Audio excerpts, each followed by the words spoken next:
Hello, and welcome back to another episode of International Immersion, a podcast that seeks to capture the combined experiences of people, places, culture, traveling, current events, living abroad, and everything that comes along with them, and much, much more.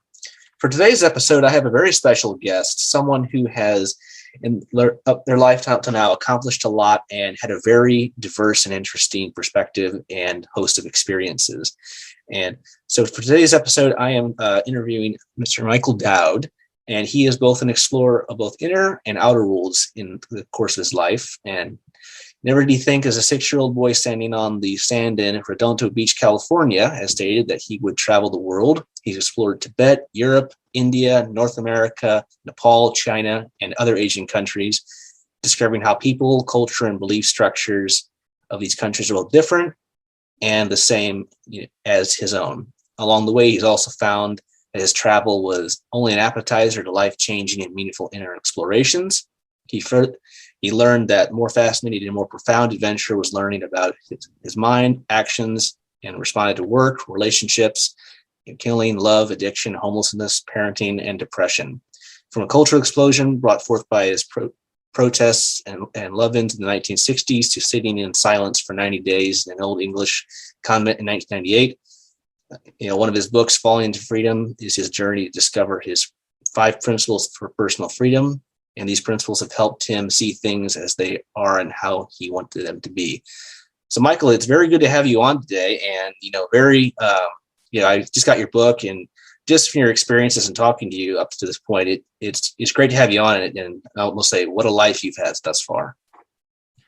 Thank you, Sean. It wasn't a life that I ever thought that I would have. And I'm sure that most everybody can say that. Looking back, as you said in the introduction, as that young boy in Redondo Beach, my whole life was looking and gazing out across the Pacific Ocean.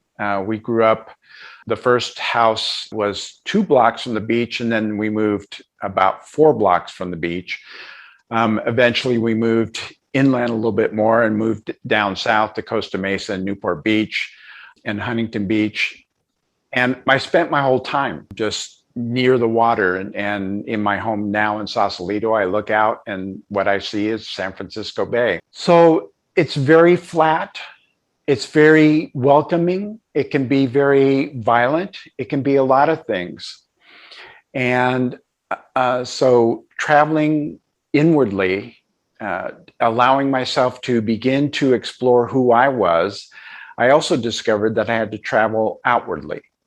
And I had to learn about other people, different cultures, and that sort of thing. So my early life was probably based, I grew up, my parents were Depression kids and people. So my growing up, we were always penny wise, pound foolish sort of things. We grew up very poor when my parents first married, and my mom was congratulating herself one time for making an entire dinner for 4 people for 18 cents. And That's very typical of that generation from talking to my grandparents and elders. Would she say, it was tuna noodle casserole without the tuna. So it was basically cream of mushroom soup, a little milk, and egg noodles, and that was dinner for 18 cents. So they were also, they believed in corporal punishment. So there was a lot of that going on in our growing up. And so I found myself having to go inward to find solace within myself, because it seemed like often that what I did was not greeted with a smile. And so the corporal punishment came. And that whole growing up in that experience, I remember when I was 15 and a half, I'll start a little bit earlier. At age 12, I wanted a bicycle. And my dad looked at me and said, well, go out and earn it. Ah, okay. And so I said, great. So I got a paper out, and then I asked him if I could work in the factory he partially owned. And I would go in on Saturdays and Sundays and scrape resin and fiberglass off the floor and sweep it up. And I got paid for that, and I got paid for my paper out. And before I knew it, I had a bicycle, and I started saving money because when I was 16, I knew I wanted a car. At 15 and a half, I bought a motorcycle, and my dad gave me the one rule that I'll never forget. He said, "You have a motorcycle, you will get into an accident. There's no question about it." And I said, "How do you know?" And he said, "Because I've owned 2 Harley Davidsons before I married your mom, and I've had plenty of accidents." Speaking directly from experience, it's like one of those cases. It's not if, it's when. Yes. And, he was right. I ended up, a woman didn't see me, and she ran a stop sign, and I hit the side of her car, and I ended up going up and over the car, sliding across the roof. And I landed on all fours on the opposite side. And I can remember my hands were really scraped up. My knees were really scraped up, and I hurt. And I got up and I walked around and looked at the motorcycle, and it was damaged. Just the front forks were bent into the engine. And, it was a small motorcycle, but I remember sitting there thinking, as I tried to pick the motorcycle up and get it off the side of the road so I could walk home and get my dad to help me bring it home. And I said, "You know what? He's just going to laugh at me. He's going to say, I told you it was going to happen." Yeah. It's like he was right, and I hear you. But more importantly, at least you were only scraped up, and not more seriously injured. Yeah. It was more about the lesson, and the lessons about learning of work, responsibility, having a motorcycle, being mindful and paying attention. Maybe there was a way I could have avoided that car. And so when are all things that we need to learn early on, or the parents and those around us can cultivate that. I just sense a lot of people these days, they don't get a lot of that, or at least my experience is you don't see it as much, at least from my experiences of life, although I'm still rather young. Yeah, well, like I said, my parents were basically, wanted us to take responsibility. I had to buy my own clothes in high school. I had to wash my own clothes. I had to, I used to love a Gant shirt, and they were cotton and they wrinkled like heck, and I had to learn how to iron. I still can iron better than anybody I know. But anyway, so at age 16, I got a car, and that was the first taste of a lot of freedom, because then I could easily drive to jobs, and I ended up managing 2 Der Wiener Schnitzel fast food things all during my sophomore and junior year in high school. And in my senior year, I went to work for a friend of the family's who had a welding company, and I started to learn how to weld. The interesting thing about school was that during grade school and junior high, I was A, B, and sometimes C student.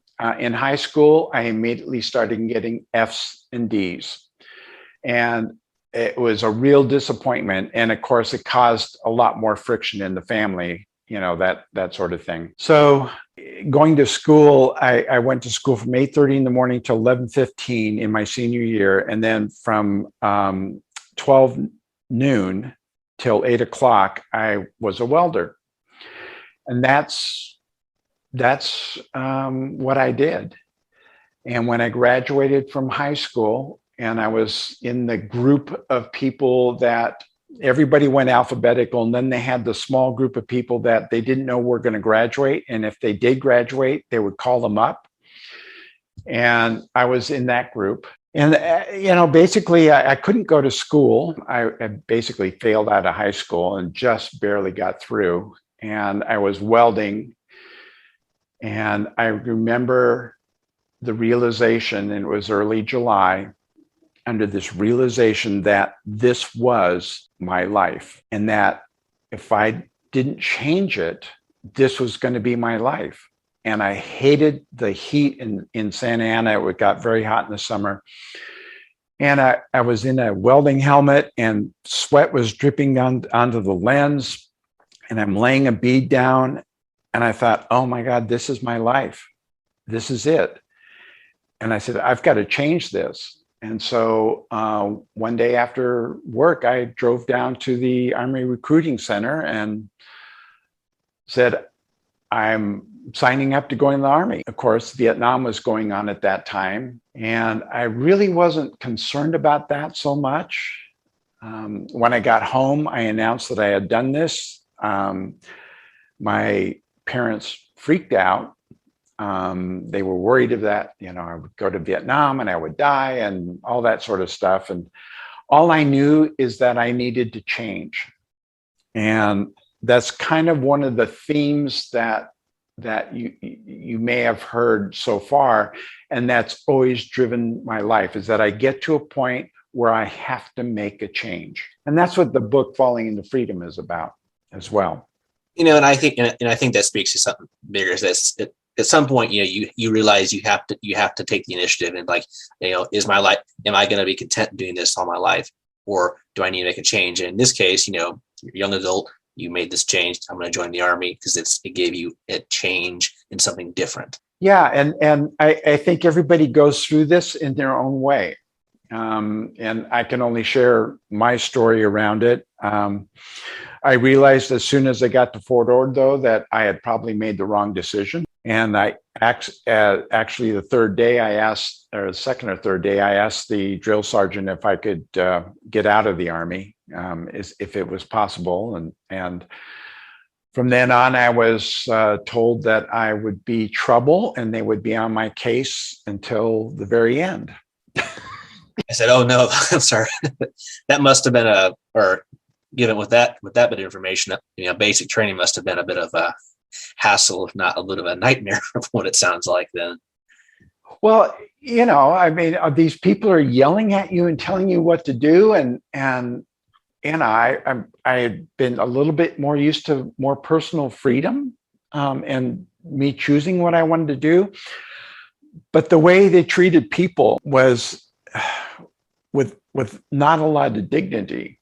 And I understand the process afterwards. It's partly to get people to become one and trust each other as a group. And so there's this sort of herding. It's almost like herding people into this singular consciousness.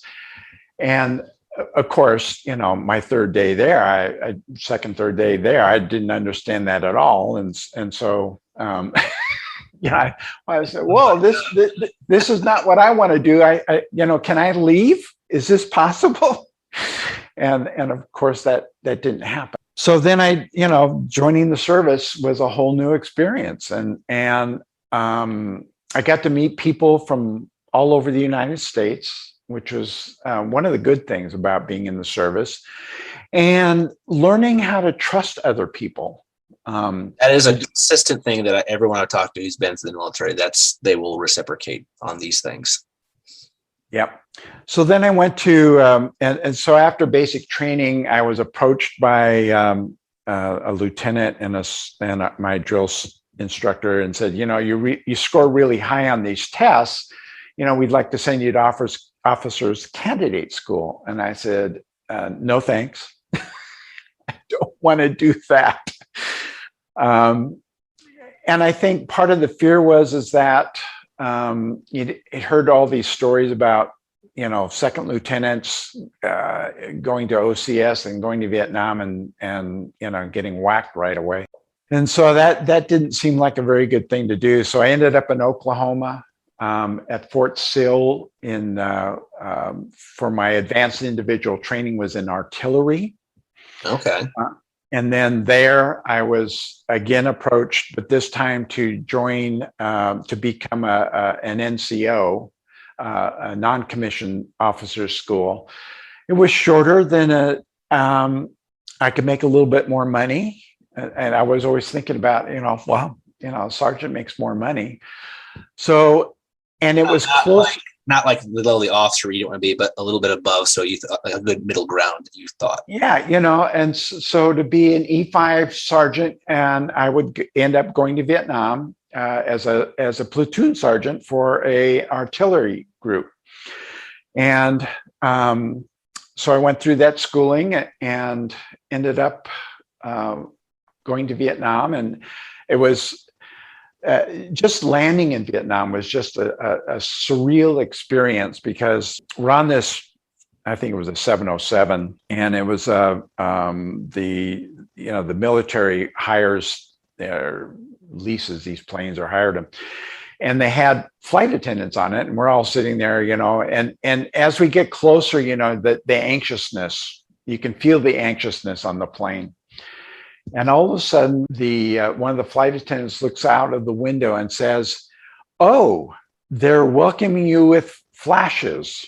And we looked out, and the next thing we know, we're sort of diving into a landing, because they were trying to shoot down the plane. And so when we screeched to a halt on the runway, and this sergeant came on the plane, and he yelled at us, "Get off this plane as fast as you can. On each side of the plane, there is a ditch. Stay in that ditch until we tell you to come out." Talk about a rude awakening in first day. So we rush off the plane, and of course, it's like, it's muggy, it's warm, it's pitch black, and there's mortars going off. You hear them in the distance, and we're laying in this ditch, and it's moist and wet and that sort of thing. And I'm waiting there, and the lights are off on the runway. The plane is just as sort of silhouetted. And eventually somebody, and I'm looking around thinking, somebody's going to just come over this ridge and just shoot me, But in the next day, we learned that, we were on a huge air base, Benoit Air Base in outside of Saigon. So that wasn't going to happen, but you didn't have any knowledge of this. Yeah, no context. You just land, you're in a ditch. I don't know what's around me, the distance, everything. It's just, zero context. Like, okay, I'm just in this ditch. Okay, we're getting shot at. Oh my God. And so the whole experience of landing there is like, wow, all of a sudden this is a whole different thing. And within about a week, I was shipped off to a small unit. I was going to be replacing a sergeant on a 105 artillery unit. Mm-hmm. And this artillery unit was, among others in this battery, where they would pick the guns up every 2 or 3 weeks and move them in the middle of jungles, or a sort of an opening in a jungle area, or in a open field, and put the guns in a circle, string barbed wire around, and we would be there to support infantry that were in the area. So we didn't really have any infantry with us, but we had to trust that they were sort of around us. And that explains them being, basically like in a 360 circle with basically So our guns were in a circle, and we could fire, any direction and or specific directions. And anyway, the first place I got to, I think it was the second night. And you arrived in Vietnam in which year? 1969. Okay, 69. All right. And the sergeant came down and said, "We're being overrun. Get your guns and get out of this." We had built this makeshift sort of bunker sort of thing. We grabbed our guns, and I'm sitting there, and there's flares in the air, there's mortars going off, and it's just noisy as all heck, and gunfire. And I'm looking out towards the perimeter, and all of a sudden I see this person pop up, probably 25, 30 yards in front of me. And I see them pop up, and I saw a flash, and right next to my left ear, there was I was leaning up against a sandbag, and this sandbag popped, so a bullet entered right there. And I just automatically pulled my trigger, and he fell back. And it was very surreal. And the rest of the night, it was this shooting and not shooting. And then eventually it all died down.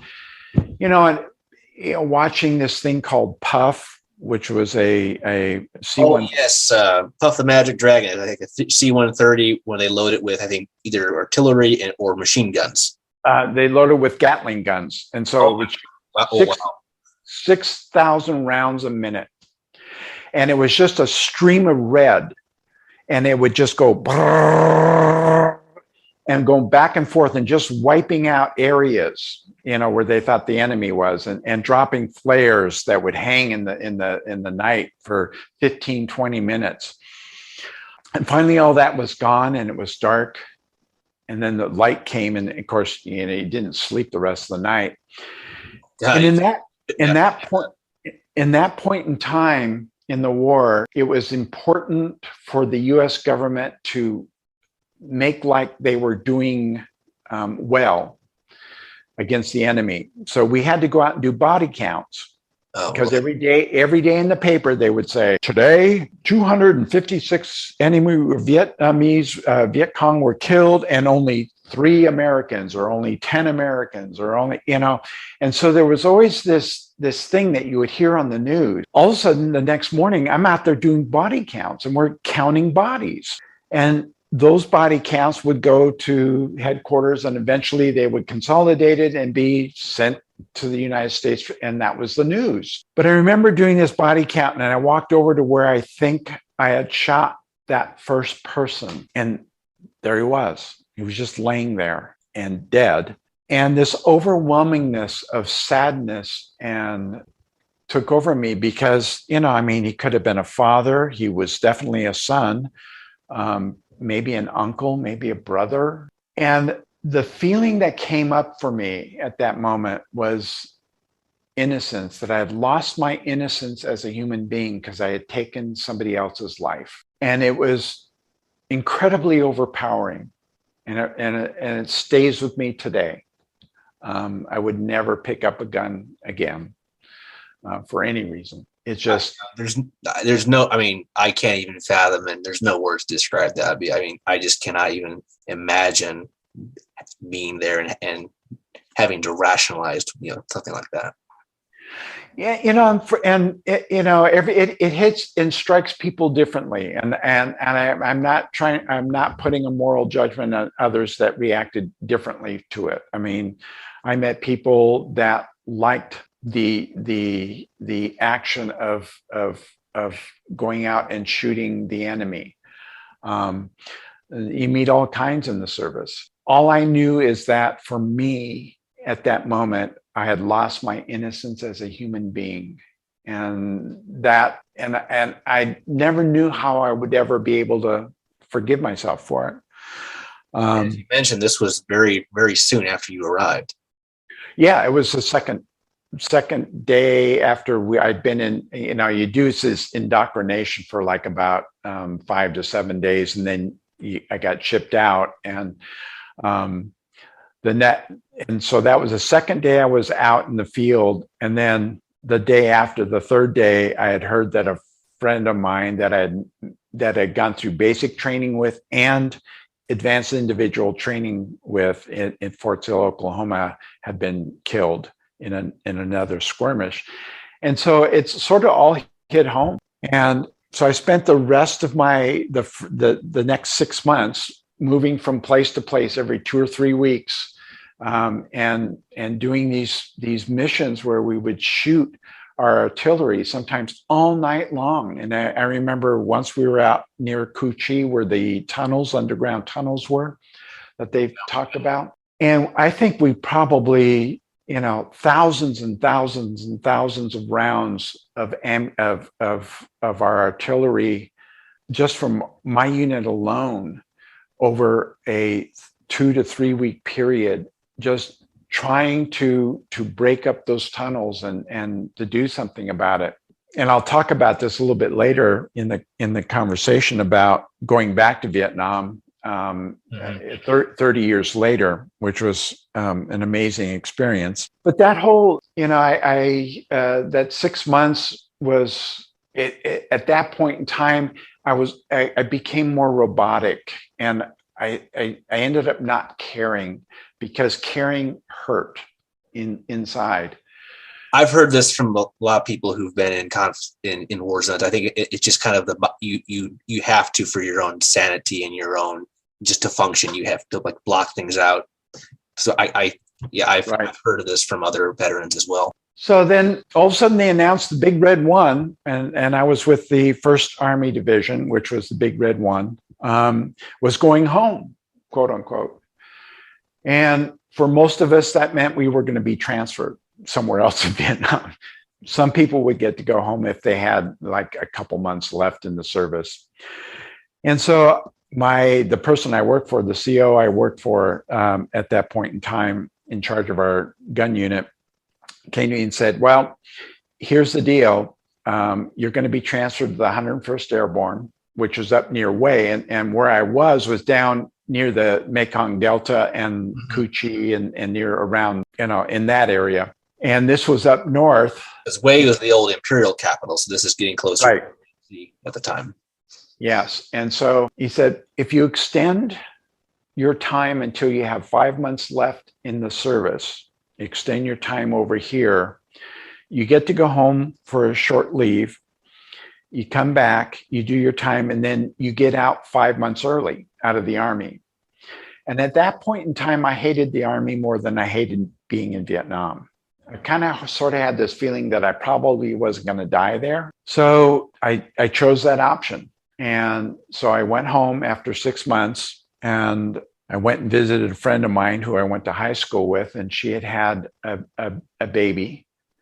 And I wanted to see the baby. And I walked into Susan's house, and this little girl was laying on a blanket. She was about a month old. I absolutely fell in love in that moment with that baby. And I think part of it was because I'd been around so much death, and all of a sudden, here's this life, this brand new life. I didn't forget that.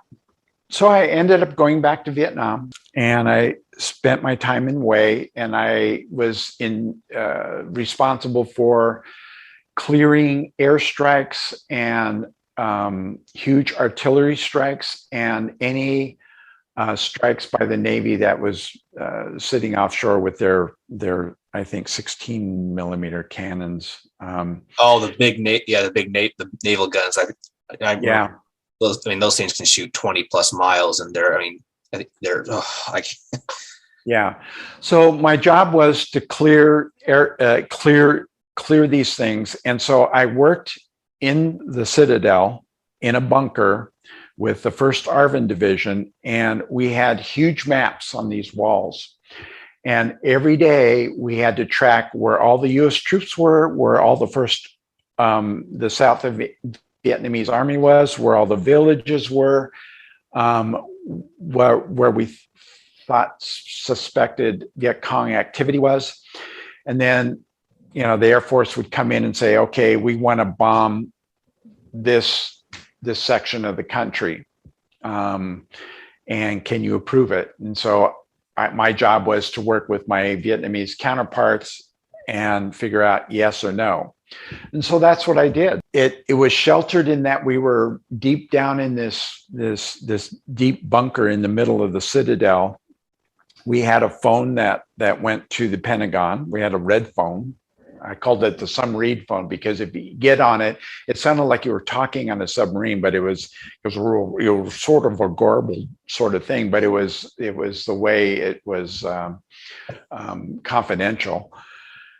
And so that's what I did for the last year, and sort of to numb everything, I really got into drugs and ended up doing heroin and smoking heroin. And of course, my naivety with heroin at that point was that, I could lace my cigarettes with heroin, I could get the high, but I'm not going to get addicted. So that's what I did. And then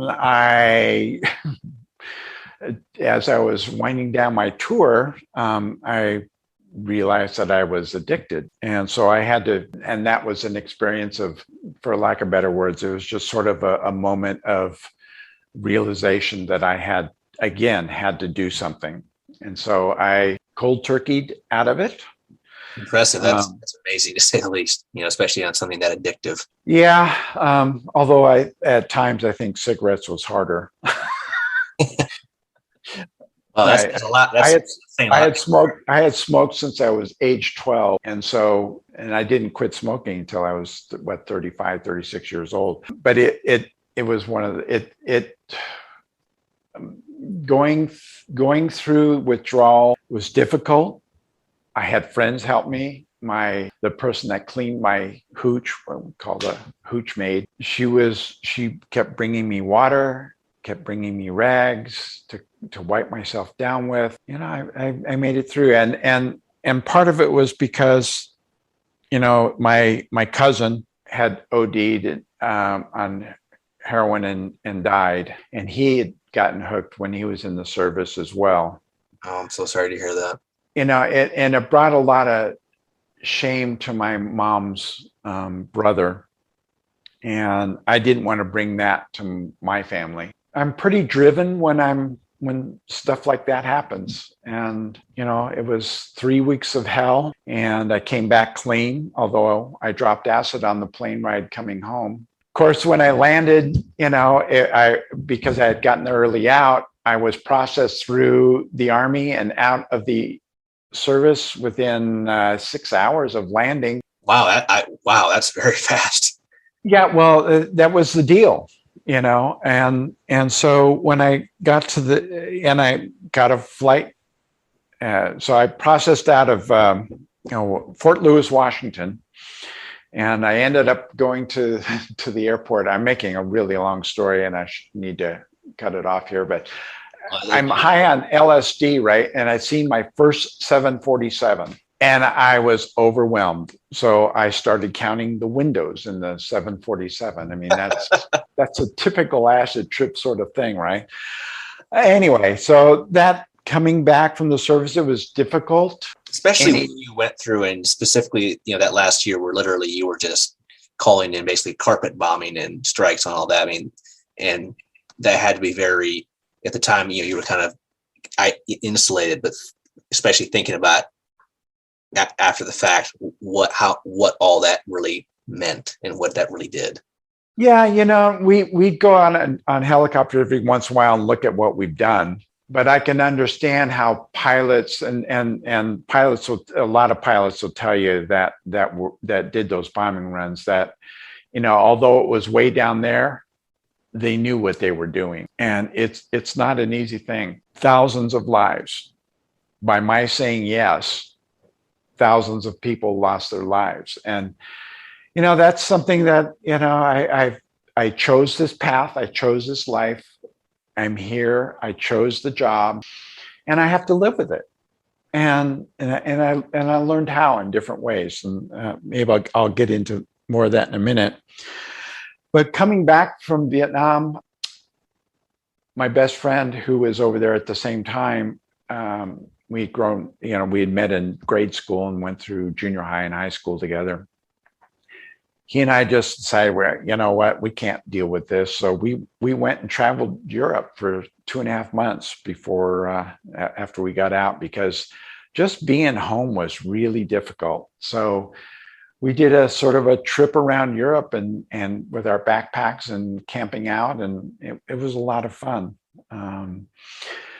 And as soon as I came back from that, I started dating Susan, because that little girl, I couldn't get her out of my mind. And so I started dating Susan. We got married. I adopted Michelle, and, and she knows this. I've told her a million times that, basically in some ways she saved my life just by being alive and loving me unconditionally through all the stuff that I've gone through. I noticed that's something that like children can do that too, and I think I know I've heard similar things from other people that, they've been through a lot or just who knows what, but, having a child or being around a child can just do that because they're not like adults. They can love unconditionally. They accept you for who you are. And that's very, I think, very important, for a lot of people. And your case is a perfect example of that. Yeah, Michelle's amazing. And I'm grateful beyond belief to have had that moment when I walked into Susan's house and saw her laying there. And that image I carry in my heart and carry it forever. So, but then, I had to figure out how to work and what to do. I mean, I couldn't go back to welding. I knew I didn't want to do that. So I actually went to junior college, and then I did very well and did quite a bit of what they call peer counseling. So other Vietnam vets that were going to school, I was doing some undergrad work in psychology and mental health. So I led some groups in peer counseling, worked with other Vietnam vets that were struggling and going to school, and we would help each other. So I did that, and then ended up at UCI, University of California, Irvine, and studied in social ecology and got really interested in biofeedback and working with a guy named Dr. Peter Welgen. I'll never forget him. But we did, I got to be a research assistant, and we did work with brainwave studies on creative thinking and theta brainwaves. We worked with people on controlling blood flow in their heads for people that had migraine headaches, and giving them feedback on moving blood away from their head and moving into peripheral arteries, like in their hands, by putting temperature thermistors on both places. And they would find psychological states that could actually physiologically move blood out of their head and into peripheral arteries, hopefully alleviating migraine headaches. That's I mean, at the time that had to be very cutting edge research. It sounds like. Yeah, and this was in 1974, 75, and 76. And Barbara Brown, I don't even know why I remember these names, but Barbara Brown had published a book called Biofeedback and Self-Control. And it was, to me, very interesting because and all of that research that we did, and we also taught people that had peptic ulcers how to control acid secretion in their stomach lining. We wouldn't really teach them. We gave them the tools, the feedback through, we would put monitors down their throat into their stomach, and they would monitor the acid secretion, and various psychological states would change the amount of acid secretion in their stomach lining. Same with the biofeedback with the migraine headaches. And then the brainwave one didn't actually work out, that we thought theta brainwaves were more creative. Yeah, well, I think there's still something there. Just that our study didn't actually come up with anything on it. And I thought, this is really interesting. So maybe I'll try to get into a PhD program. But my grades weren't good enough, and I was married, and we were extremely poor. We were married, living in married student housing. Both my wife and I were working full time and going to school full time and raising my daughter. That's a lot. I think about it today. I have no idea how we did it, but we did it, and we did it quite successfully. So I ended up working and got a divorce. Susan and I weren't really well matched. I'm sorry to hear that, man. That's the way it goes. And then, so I started a work journey, and I've done a lot of different things. I've been an internal consultant for at the division level at Bank of America. I've run the customer service division at Bank of America. I developed and designed and developed and managed the development, be more accurate, of the customer service system, the credit scoring system, the collection system for Bank of America's credit card. This was back in the mid 80s. Impressive. I mean, that's sounds really interesting because, credit scores are such a huge thing for people, things like that. All banking is, makes or breaks so many people. Well, see, what I live with in my mind is that I walk into any store anywhere And I can tell you what works about it and what doesn't work about it. That's how my mind is. I can tell you where bottlenecks are. I can see why the owners or originators set it up the way they did. I can see why it could change and why it should change. And so I ended up, and that's why I did a lot of that internal consulting at Bank of America. And so I ended up identifying a bunch of stuff in credit card. And so they said, well, would computer systems help this? And I said, yeah, and so I had to learn about how to develop and help manage the systems technology and develop it and implement it. And so I learned a lot from that sort of thing. Very good at it, very successful at it. Got some awards from the president of the bank from it. It was a very interesting career. And then I moved on to another bank called Associates National Bank and managed their business systems division. And business systems for credit card was, how do we take all these systems and unify them into a single system? And that was my charge there. However, I got recruited away by a company called AT&E, and I don't even know what it stood for. But they had developed a wristwatch paging device. Okay.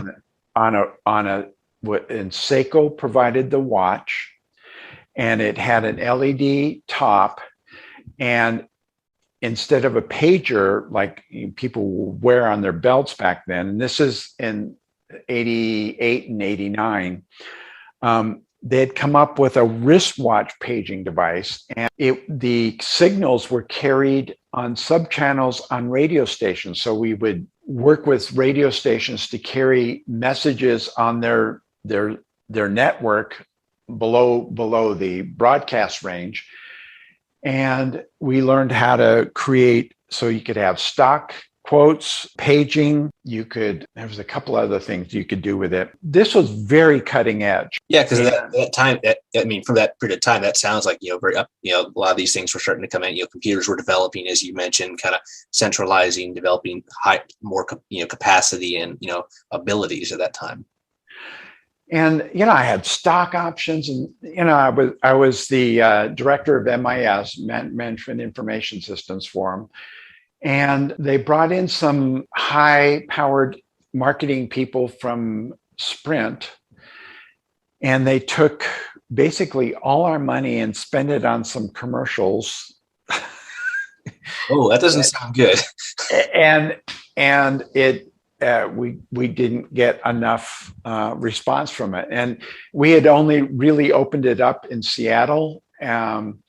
And San Francisco was next. I was stationed in San Francisco, and San Francisco was next, and then Portland, and then we were going to open in these other cities. But we ran out of money and couldn't get any more funding. I was without a job. I remember the CEO said, as long as we're paid up in rent for the next 6 months, you can come here and use the computers, you can use whatever, the printers, whatever you need, try to find your next thing.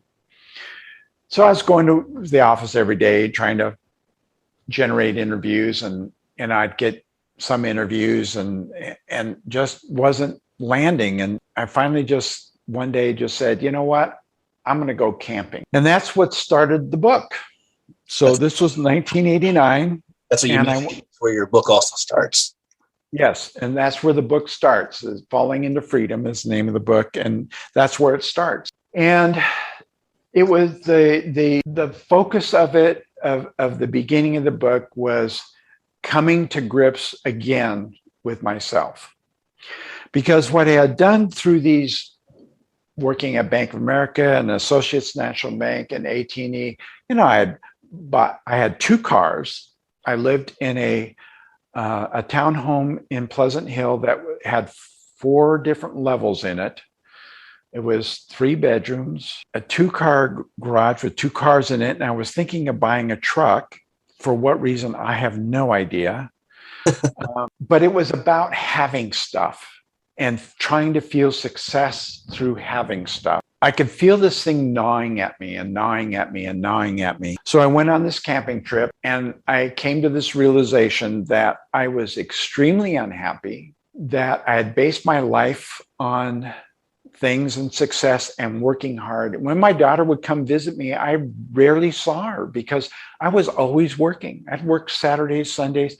I come from a work ethic family. My dad worked 6-7 days a week.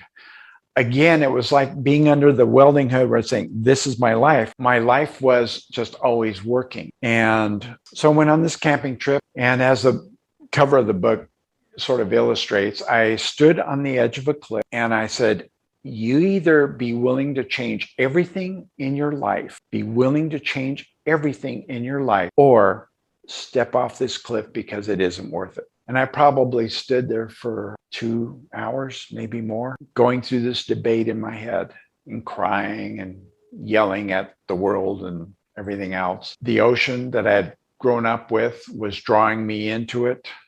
Down below, it was probably 400 feet down. And my daughter and my wanting to live and be a contributing member of society was trying to pull me back. And obviously I stepped back.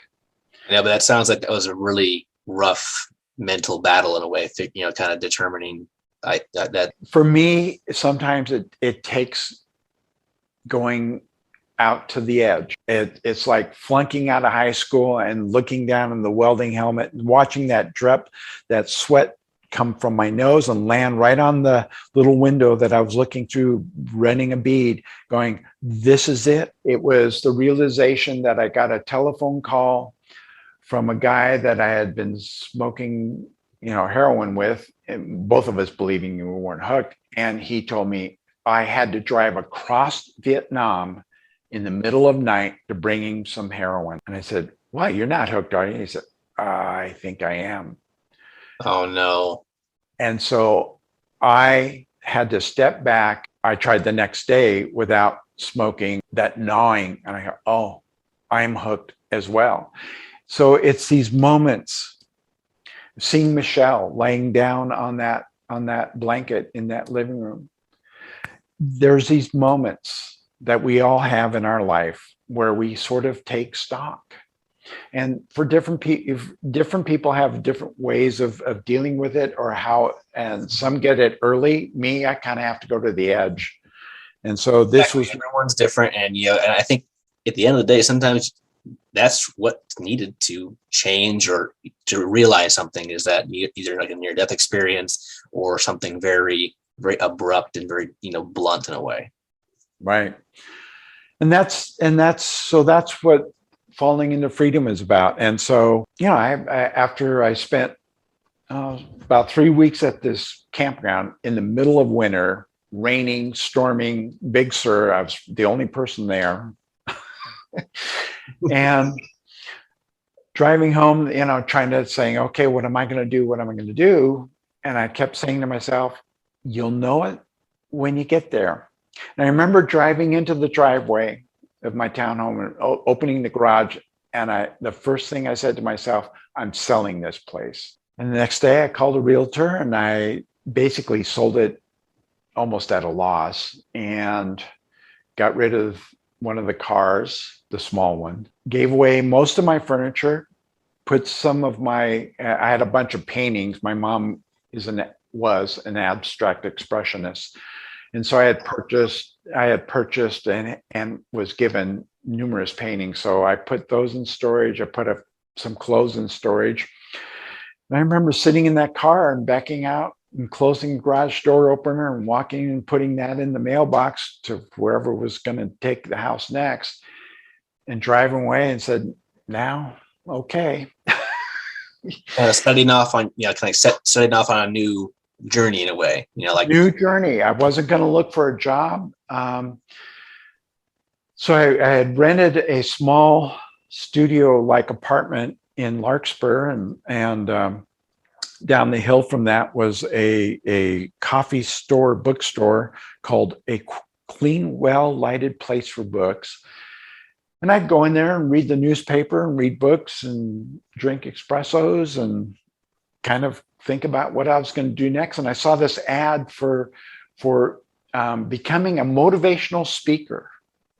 I said, oh, that sounds like fun. I'd like to do that. It was a series of courses, which I go through in some detail in the book, where one, it was with an organization called SAGE, SAGE, all caps, and it stood for Self-Actualization, Growth, Exploration. And what they were selling were territories where you would develop and give dream walk seminars, which were a Friday night through Sunday late afternoon seminar, where people learned how to sort of break down some of the walls that they have internally, learn about forgiveness, learn about what fear is, which is a false experience appearing real. It's something that we create in our minds, like Mark Twain said, the worst things that ever happened in my life actually never happened. In a way, this was like a way to kind of like just break down things and try to come to terms with things, understand, and kind of, stop being overly affected or being held back, and, just knowing yourself and being at peace with yourself in a way. Right. And that's what the seminars promoted. And so there was a whole group of seminars. There was the Dream Walk, there was the Magic Maker, there's a group of them. And to become to own a territory, you had to purchase, and to give Dreamwalk seminars, you had to go through all their seminars. Okay, that's how they're making their money. Is they're selling the territory, and they're also making money by you buying these seminars. So I did all the seminars, and I learned so much about myself and my family. And so one of the things that I learned, that when I started doing an inventory of all of the words that my parents and my grandparents said about people in our family, I began to understand more of who they were and where they came from and why they raised me the way they did. It isn't a way that I would have chosen to be raised, but I began to understand. So the words in my family and a lot of those families from back then were hard-nosed, nose to the grindstone, hardworking, determined. You could say more rugged. They had more a rugged approach to life. Go, hard work, everything. But that was more the mentality. Well, they lived through World War I, World War II, the Great Depression, the Spanish flu. I mean, they lived through a lot of stuff. So their survival technique was what they knew. It isn't like they knew more. This is what they knew. This is what they understood. And so I learned to begin to have some compassion towards my parents. I was pretty much an angry young man at my parents because I just didn't think that they gave a crap about me, nor did they really want to understand who I was. And this gave you a way of kind of like understanding maybe how they approached it. Like they, and like, I get it. At the time I didn't, but now I understand. Because of what they've been through, that's kind of focused and sharpened them in some cases. So maybe they don't treat me the way that I think that I thought but in reality they did. They just didn't show it in that way. Right. So, one of the exercises that we did on forgiveness with our parents was that we did.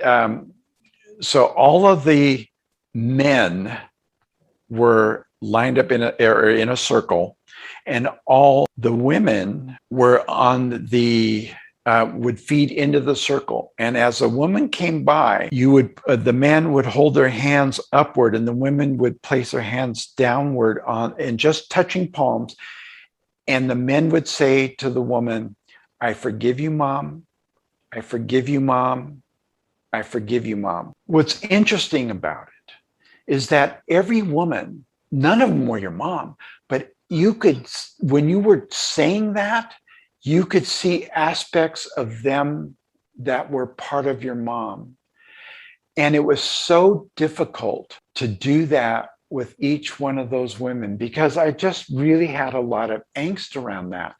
And the same thing with, so then the roles were reversed. And then you say to the men, I forgive you, Dad. I forgive you, Dad. I forgive you, Dad.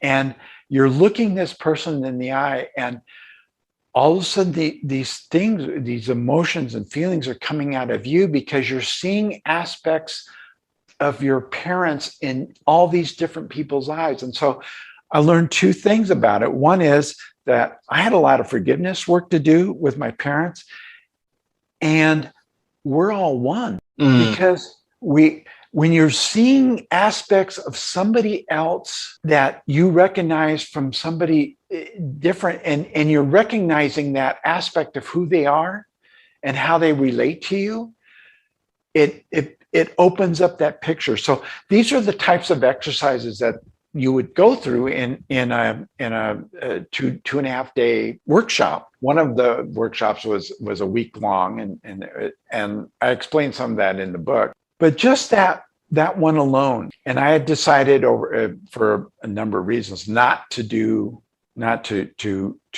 become part of the organization. I learned a lot from it. But what I wanted to do was I needed to go back, talk to my parents. I needed to talk to them about what I've learned. So in other words, you enjoyed it, but you knew it wasn't, you didn't want to go, but you got what you needed from it. Well, there was, I share it in the book. There were some practices that went on by the founder of the company that I found not of integrity and that I could not buy into. He double sold the territory that I had purchased, and to me that it lacked so much integrity. Anyway, I knew I was running out of money. I was living in my car at that time, so I was homeless at that time, and I was living out of my car.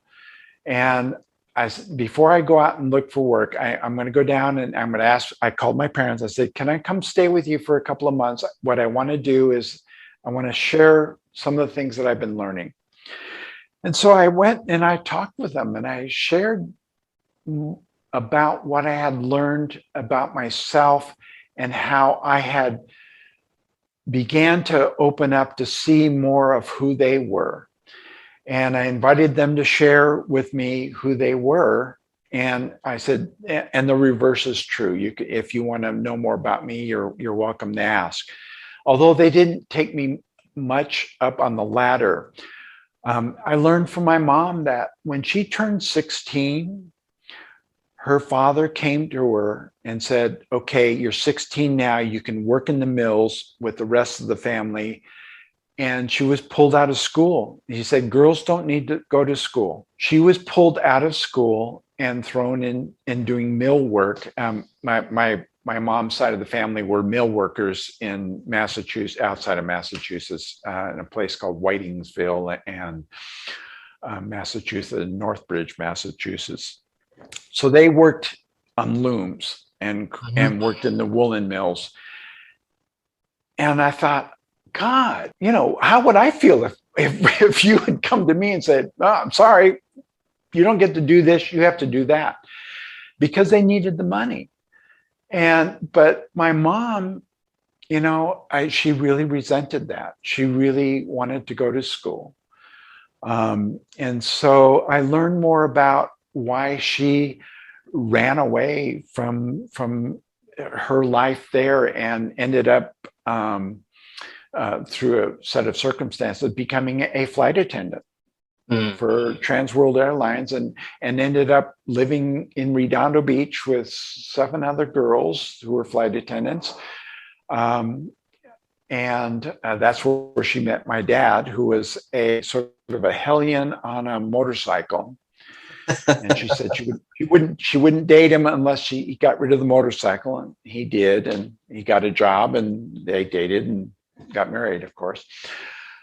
But that's learning. And my dad, he grew up as an only child. His dad was gone almost 100% of the time he inspected railroad tracks.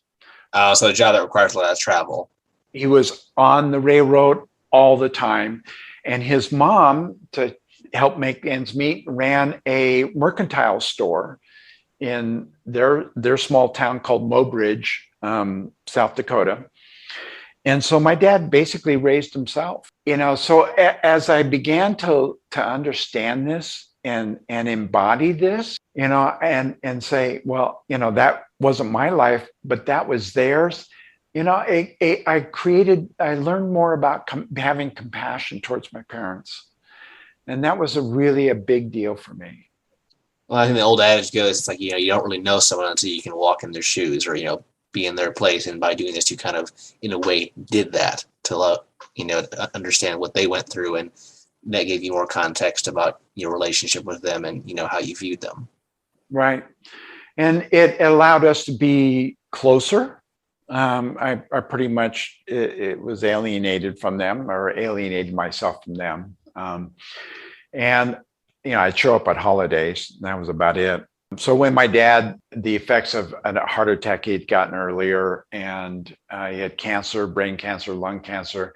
So the last probably 5 years of his life, four or 5 years of his life, I called him every day and spoke with him every day. Every 2 weeks, I was down visiting them and spend a long weekend with them. Just so that, I could be there.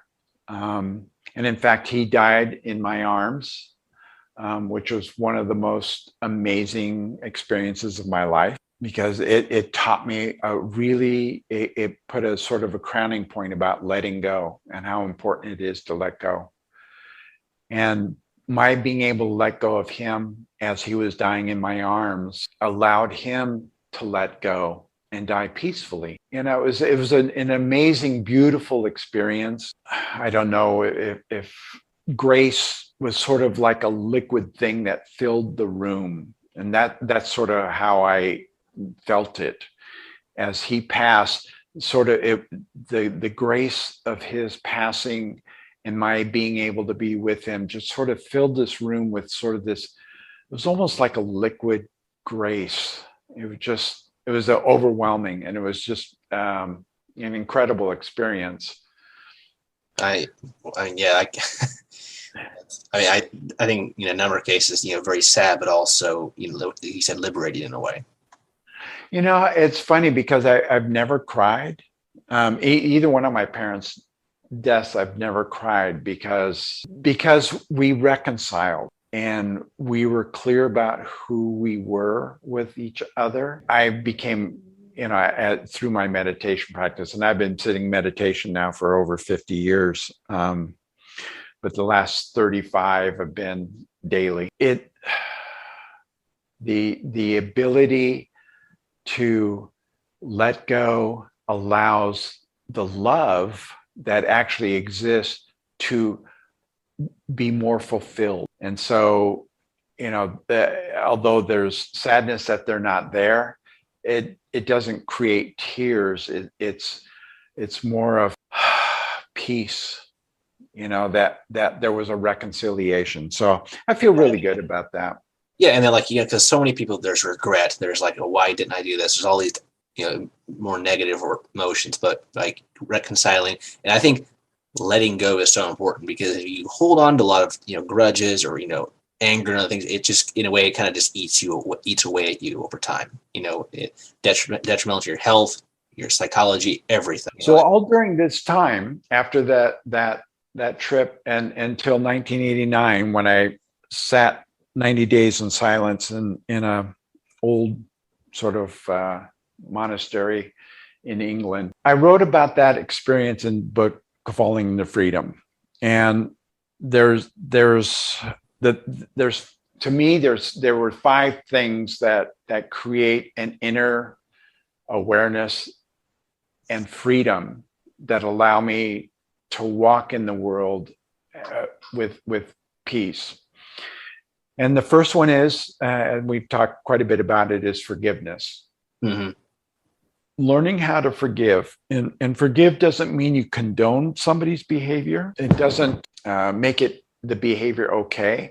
What it does is that it creates a reconciliation and acknowledgement that misbehavior took place. Mm-hmm. It's just sort of owning it. And the second is attachment and aversion. Mm. So when one becomes attached to something and holding on to something, and aversion is just the opposite. You're trying to push something away because you don't like it. They're the same thing. They're just opposite ends of the same thing. What happens is that you create, as a Buddha would say, suffering. And it's this gnawing of something that's going on. I'm attached to this. I'm attached to having a car or job or this. And attachment doesn't mean that when you're disattached, doesn't mean you don't prefer something or like something or that you don't love something, and that you allow it to breathe, that it's going to come and go. And then the third thing out of the third principle is letting go, and learning how to let go so that it's not a phrase that I love is let go or be dragged along. and very, you know what? Very vivid right there. It's just like, like you want to get dragged and continue to get dragged, beat up, tortured, by that, or just let it go and spare yourself from that, whatever it may be. Letting go doesn't mean that you're not acknowledging something. Mm-hmm. Letting go doesn't condone behavior again. Letting go just means that you recognize it and you've chosen that you've learned what you can learn from it, and that it's going to pass through, just like everything else. And then, of course, there's the one that a lot of people struggle with is non-self. We construct this, but we have this body, and the body has 5, and others would say 6 senses in which it communicates and or receives information in the world. So there's hearing, there's taste, there's smell, there's sight, there's touch. And then there's also some people, the 6th sense, which is sort of that intuitive sort of thing that goes on, that deeper understanding. And yet try to hold on to any one of those. So if I have a joyous moment, how long do you think I can keep that exact joyous moment going? Not for very long. And same with sorrow. The same with a thought. Our bodies. If I take a picture of myself today and I take another picture of myself 10 years from now, it's not going to be the same. Mm-hmm. I look in the mirror and it feels the same, but the person looking at me is not outwardly the same. It all changes. And so I think it was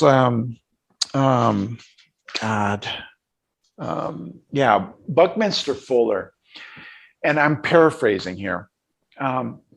He said, I've come to realize that I'm not a noun. I'm more of a verb. I'm sort of this evolutionary bit of energy that keeps evolving along. And in essence, that's what we are. Because the energy that is embodied in us doesn't die when our body dies.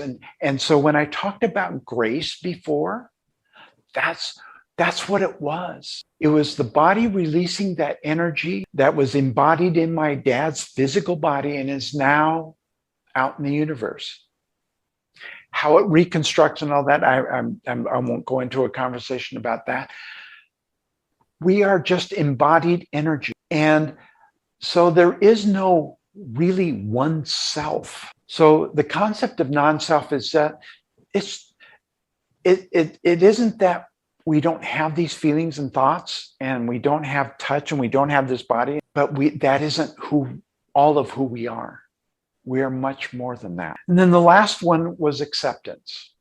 And it's sort of the acceptance of all the previous ones. And it's also, and there's a story that I read about a guy who was a teacher, and he was asking his students what acceptance was. And one of the students said this: "It's writing the road you're on."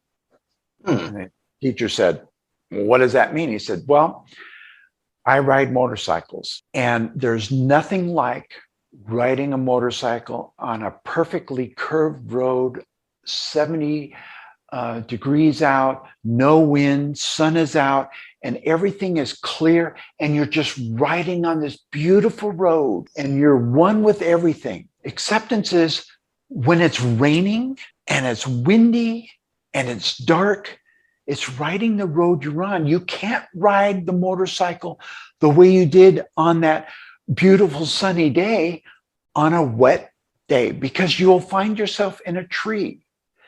Acceptance is riding the road you're on."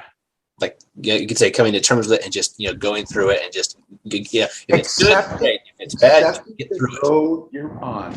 And, it's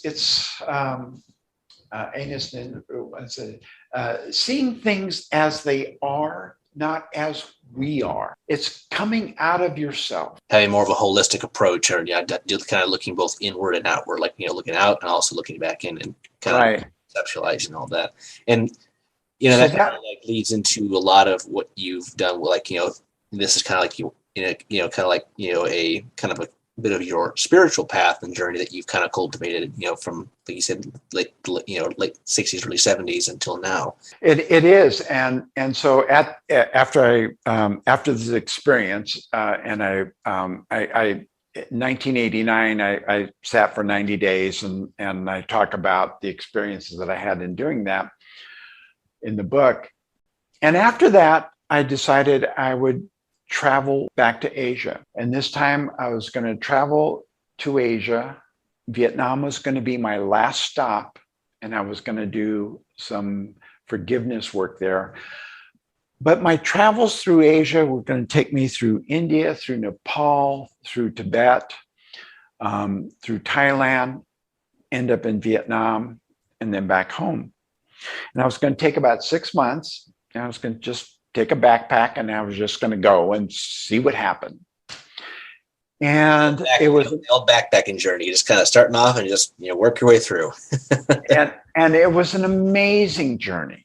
When I landed in Delhi, it's like, oh, this is a whole new world here. Nothing like I'd ever experienced before. And I went to a lot of different religious temples and or buildings, sat with Sikhs in their temples. I went to the Baha'i Lotus Temple, and I spent time with groups of people in sort of meditation. And I ended up in Dharamsala, met His Holiness Dalai Lama when he was giving a talk and a one-day retreat in the area outside of his house, or where he lives, and ended up going to Nepal. Amazing experiences in Nepal. A Tibetan healer, did some really interesting stuff with them, and went to a number of monasteries there, and ended up in Tibet and spent most all my time with monks in monasteries in Tibet, wandering from one to the other, and came back to India and did a 2-week silent retreat with a teacher named Christopher Titmus, who'd been doing these retreats since the 70s in India. I was headed to Thailand after that, and I went to a forest monastery and stayed there, and then back to Vietnam. It was a difficult, because every person I saw, I was visualizing and or thinking, feeling this was somebody that I may have touched their lives in some negative way some 30 years earlier. And it was, Vietnamese people are very kind, loving people. There were people that would look at me, and I knew that I felt their anger and sort of their disappointment and venom towards me. I went out to Kuchi, and I actually went into the tunnels that I was trying to blow up back then. And the final part of my trip to Vietnam was back up to Hue, and I went into a temple. I don't know if you recall the photograph of the monk burning himself, emoliating himself, I think in 1967 or 68 in the newspapers. Yes, I remember seeing some things like that. I think it was also, that was one for a protest that was going on, especially when I think Nguyen Diem was in power in the early 60s. Right. But there were definitely many, or at least there were instances of that, and that one photograph is, I think, very vivid.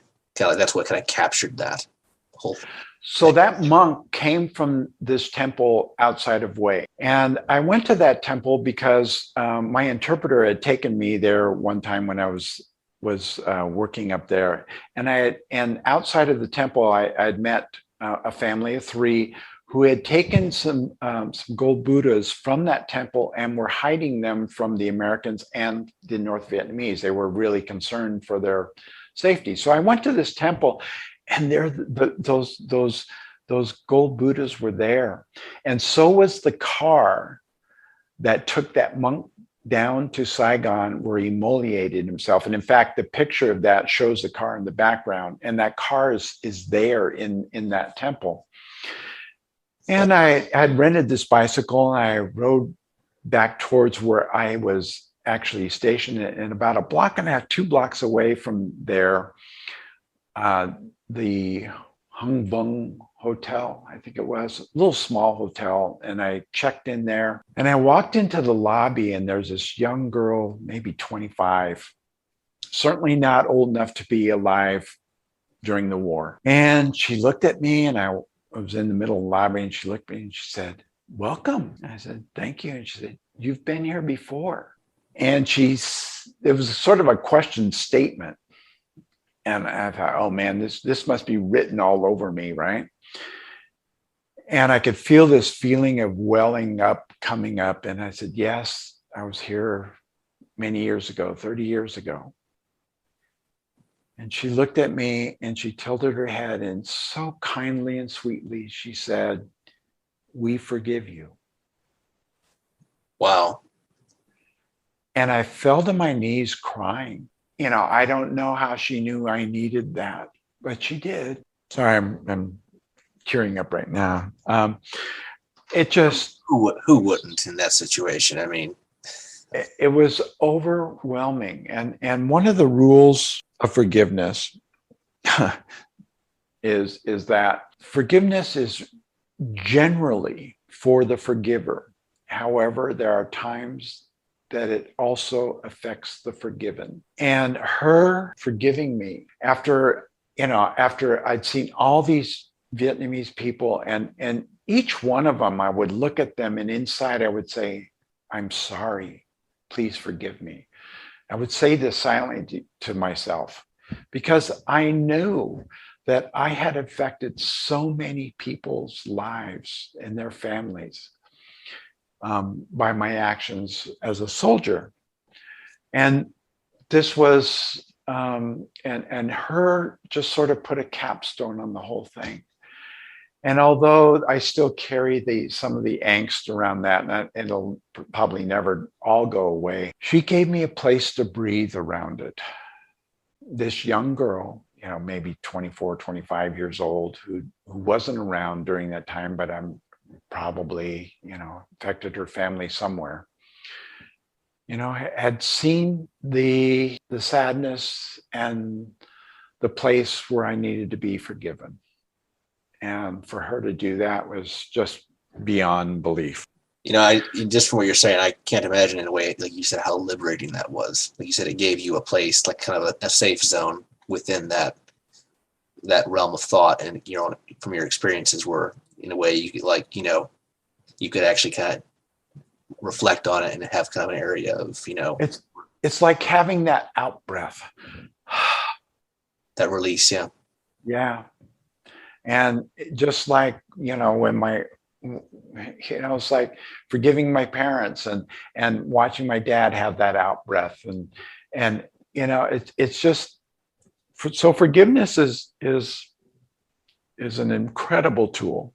The Hawaiians use, they call it ho'oponopono, which is sort of reconciliation or rectify a misgiving or a misbehavior. It's in all cultures, and to be aware of it. And if I get in a fight with somebody, I've gone to the post office and gotten really what I would call poor service, and been upset about it, and said a rude thing, walked out of the post office, got in my car, started up, spin around the parking lot, repark it, gone back into the post office, got in line, and gone up to that person and waited till I got that person again and said, I'm sorry for my behavior, for taking my angst of you not being what I wanted you to be, or not saying what I wanted you to say, or not doing what I wanted you to do. And I try to make a practice of that, where I can catch myself being this person that I really don't want to be, because all of those programs from a long time ago are still in there, and they get deconstructed along the way. I'm a kinder person than I'm now than I was then. My daughter, gratefully, probably in her teens, looked at me once and said, Dad, you're the only person I know that said they were going to change and did. Wow, that's something right there. To hear that, and like I said, my daughter is an amazing person. She, and I feel incredibly close to her. But again, if we learn forgiveness, if we learn to become detached from something that we're attached to or have an aversion to, if we learn how to let go of something that we've been holding on and quit dragging ourselves behind, it's like being dragged by a truck or a horse or something like that. Knowing that we aren't a thought or a feeling, we have them. They come and they go. Mm-hmm. All of them do. Our faces change. Our bodies changed. I certainly, I used to have hair that went down my back, and now I don't have any at all. It all changes. And then accepting all this, we can live in a place of internal freedom that allows us to walk through the world with inner peace, with more inner peace, and with more loving kindness. I think that's something that the world definitely needs. And I think a lot more just more self-reflection, and just, a lot of the principles that you have done and you have put yourself through to improve yourself and just, to live a better life. I think if more people could try to do these things and, embrace change and be willing to change, I think that would, help a lot. And then not to mention your traveling, your interaction with other people, cultures, all those things can play a part. From my own experience traveling internationally, that's maybe a much more, I wouldn't say patient person, but more accepting person, because I see how different things are done, how different people live. There's not one right way. There's just different ways to do almost anything. Yeah, I mean, that's the thing about traveling, and I'm sure you've seen it so much in your travels. You go into a different country and you go, well, how come they don't do this? And, Exactly. And all of a sudden you're thinking, oh, that's the way our country does. They've lasted here. You know what? They've probably been here a lot longer than we have as a country, so they might have something here. Exactly. And I think, in terms of spirituality and also travel, I find that cultivating an eclectic mindset is very, very productive and useful in just a kind of a technical sense, and that just take what works. Like, oh, this place, they do this, that's great. But it doesn't matter where it's from. It's just, if it's good, if it has the right intention, and it's a net positive, at least, from my opinion, I'm going to at least explore it. Yeah. Yeah. It's anyway. So that's, so what I'm working on now is I've got 3 books that I'm working on. One is, it'll be a short sort of and it's just about the 5 principles of freedom. And although I cover it in Falling into Freedom, there's a lot of story making around it, but it'll be more concise, and I will, I'm going to make that as part of some sort of, I may have a course of some sort on YouTube with this book. For sure. Definitely go for it. I mean, I think you have plenty of experience and, insight to do that. I did put 2 talks on YouTube for each one of the principles of freedom.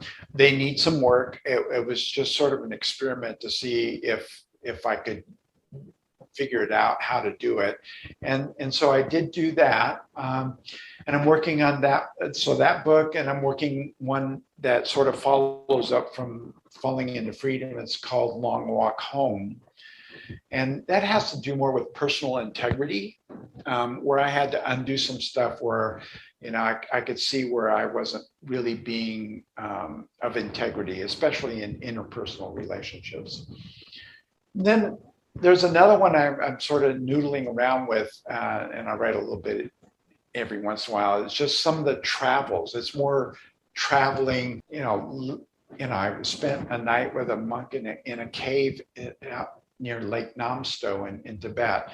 My time with Tibetan monks, I got locked in accidentally into the Patala Palace. Oh wow, that's not something many people can say. I got locked into a monk.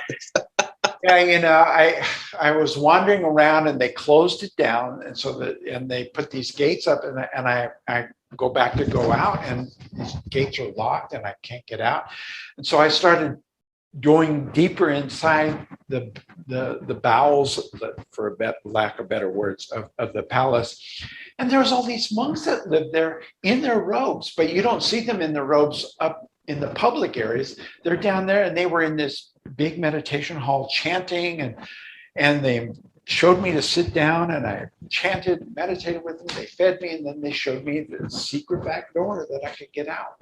And so wow. That was fun. I've had just the experience with the Tibetan healer in Nepal. The short riff is that she ended up stabbing me in my head with a dull knife, just to remind me of something that I already knew: get out of my head and get into my heart. Just experiences. So I thought I'd write about some of those because they're kind of amusing and interesting and fun. But all this stuff is really, in essence. So when I pass, my daughter has something that she can reflect on and have to, whether I sell anything or not, it really is immaterial. It's more just for her to understand how I got the way I am. Yeah, it's like same for my grandkids. It's like, in a way, it's like your legacy, who I am, what motivates me, why I do the things I do, and just kind of, looking back, looking into who I am as a person, my thoughts, and just my mentality and methodology, how I approach things and try to, basically your story is one of constant improvement and trying to be the best person you can, and to help those around you, utilizing all the principles and things you expose yourself to and learn about. Yeah, trying to give my daughter something that I didn't get from my parents, which was a better understanding of who they were. And like you said, it can be as simple as that. Something that simple can motivate you to do so many things. Right. So that, and then I've been noodling around with some art that I'm going to actually create, NFTs are non-fungible tokens. Okay. It's It's art that's digitized, that is sold. The rights are sold on through a blockchain, and so it's become more popular in the recent last 9 months or so. And I used to do some drawings when I was in high school because to pretend like I was actually working at my desk when I had just bored stiff, and so I would make these really odd drawings. So I'm doing them through a digital way, and I'm gonna see if I can sell any of those. And, it's just another creative way to express part of who I am. No, that, and like you said, it's the creativity is such a powerful tool. I mean, it's like you can create new things. It's just, that's how we, have advanced so much, just through creativity and learning new things. And that's not just tech, that's mentally, spiritually, it applies to every facet, you could say, and that's cool to see. You have these future plans. You want to, do this, you want to, expand your, what you're doing on YouTube with, with your speeches, things like that, and, the sky's the limit. I might as well. I'm a phrase that we used to say back in high school, might as well can't dance. That's one thing I just love about dance, and I'm pretty good at it. So that's one of the cool thing about when you meet people, of every generation and background. It's just some of the sayings they have are just priceless. Like, wow, that's cool. It's just, and that's in many cases, like, some memories I have of people, it's just the sayings or certain ways they would express themselves that it sticks.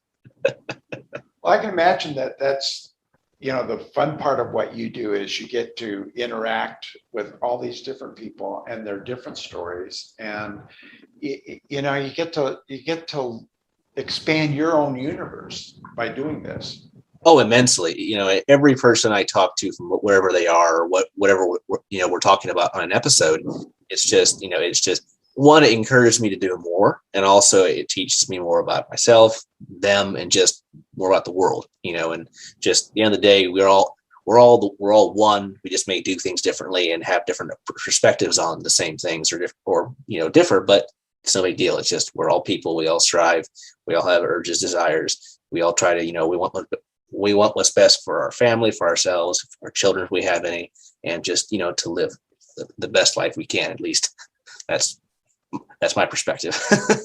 Well, no, and it was Einstein that said, a person experiences life as something separate from the rest, a kind of optical delusion of consciousness. Our task must be to free ourselves from this self-imposed prison, and through compassion to find the reality of oneness. Very well said. And that's just, it's just amazing. Like, what you're still going strong. You're doing all this, but just, it's amazing what you've accomplished. Because think about, you've been, a worker, you've been a soldier, you've been a corporate type. You've been a traveler. You've been you've gone into spirituality. You've been in so many different realms and throughout different phases of your life. And now and you've taken all that in, and it creates an amazing pool of just stories, perspective, so many other things I could say. But just a lot of people don't have opportunities to be in all those different roles. And I think the more situations and niches you're in, the more it just kind of adds to you as a person, to what you can infer to others, and in many ways teach others. Well, as you were saying that, I started chuckling because I could hear my dad's voice. Oh, you lack focus. Well, I don't think I would disagree with that, given what you've been able to do in life so far. Oh God. Oh, anyway. So, yeah, and kind of coming toward the end of our episode today, kind of like in conclusion, just all the takeaways from your life experiences, from everything you've done and you've learned. I mean, what are, I would say, what do you hope people can learn from you, and what advice would you give them? I know that's, kind of hard to say because there's so much, but in a way, just like, what would you say from your heart? What would you say? and it's something that I need to continue to work on, is when facing somebody else, start from kindness. Start from kindness. Our own stuff gets in the way of, you talked about going to different countries, when our way of doing something is getting in the way, kindness can move that across. And to be able to approach things with more kindness. And that, the Dalai Lama once said, my religion is the religion of kindness.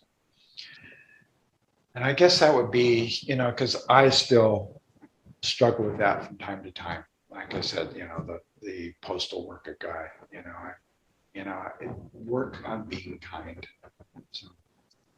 I know, and I completely agree with you in that showing a little kindness and willingness to just be open-minded and learn, or whatever, that pays dividends and can go a million miles anywhere you go. I mean, just doing, just being kind or willing to learn, in my own experiences, whenever I've been abroad or with people, it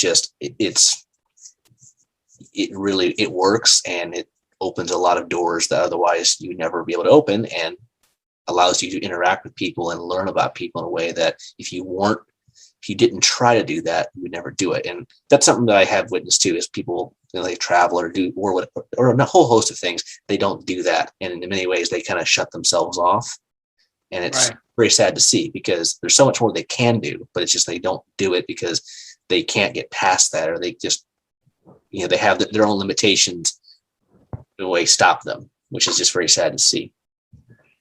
Yeah, and being curious and a willingness to change. And if you base those two things on top of kindness, one's world can shift amazingly. Because if you're curious about who you are and curious about the world, and have a willingness to step out of what some people call their comfort zone, step out of who we are into this larger sense of oneness. And you do that with kindness. I mean, it's a big deal. And you could say in many cases, a winning combination, pair kindness with all these other positive things: curiosity, open-mindedness, compassion, empathy. I think empathy is a really big one that I've, and then, you can go down the list, but the more things you pair kindness with, the better off I think you will be, and how others perceive you, how you perceive others, and what you can intake and learn and grow as a person. Because one thing life's told me, I'm still not too old in my life, but you never stop learning, and you should never stop learning, because if you do, you basically kind of cut yourself off from maximizing your potential.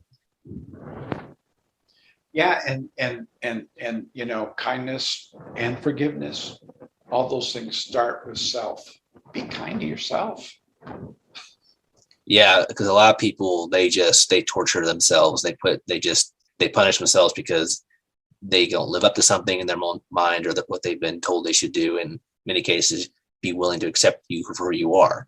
Strive to improve, strive to learn, but don't hate yourself, or don't hold yourself in contempt. There's no reason to do that. You are who you are, and circumstances. Yeah, there's circumstances, but I think that's a big thing. Is circumstances definitely affect you and can prevent you from things, but you can still choose not to be ruled by them.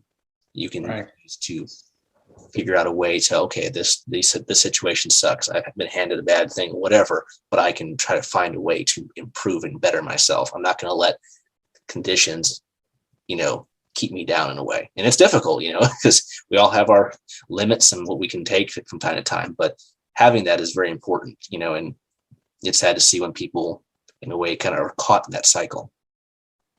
Yeah. And that's, and that very thing is where those 5 principles that I Exactly.